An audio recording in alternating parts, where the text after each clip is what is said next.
El presidente Santos quiere que el pueblo colombiano se pronuncie frente a los acuerdos de La Habana en un plebiscito con una sola pregunta.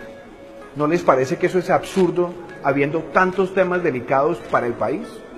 ¿Por qué llegamos a esta situación? Primero, porque el gobierno se echó para atrás. En el año 2012 le propuso al país que los acuerdos iban a ser refrendados en un referendo e inclusive modificaron la ley para que los referendos coincidieran con elecciones locales. ¿Qué pasaba con los referendos? Que los referendos necesitaban un voto informado, donde muchos de los puntos estuvieran desagregados por preguntas para que todos nosotros pudiéramos pronunciarnos. Pero adicionalmente, los referendos exigen que participe el 25% del censo electoral según lo demanda la Constitución. Como el gobierno se dio cuenta que no tenía la capacidad ni las mayorías ciudadanas para sacar eso adelante y que un voto informado desagregado por puntos implicaba que los ciudadanos pudiéramos decir lo que no nos gusta de los acuerdos, decidió cambiar y ahora nos propuso un plebiscito. ¿Por qué? Porque podía modificar la ley, pero el plebiscito tiene muchas trampas.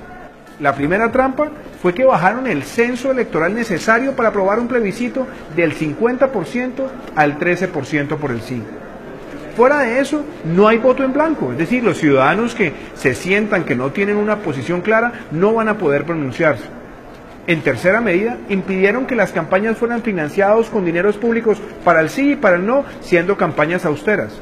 Y tampoco aceptaron la prohibición de la publicidad estatal que logramos la aprobación en el Senado para que no se tergiversara la opinión del ciudadano con recursos que entraran por otra vía por parte del Estado. Dicho eso, también se le permitió a los funcionarios públicos para que hagan campaña. Entonces, el gobierno va a utilizar su propaganda, su mermelada, su publicidad para tratar de venderle a los ciudadanos que la elección va a ser entre el sí, que para ellos quiere decir la paz, y el no, que para ellos quiere decir la guerra. Ese es un falso dilema. Los colombianos no vamos a pronunciarnos sobre paz o guerra. Vamos a pronunciarnos sobre si los acuerdos de La Habana son realmente buenos o no para la nación. Y la verdad es que si miramos los principios que defendemos los colombianos, tenemos que tener claro que cuando decimos no, estamos diciendo que no a la impunidad para que los máximos responsables de crímenes de lesa humanidad dejen de pagar un solo día de cárcel. Al decir no, queremos que paguen cárcel esos responsables. También decir no significa rechazar que haya elegibilidad política para esos criminales de lesa humanidad, como hoy lo prohíbe la Constitución.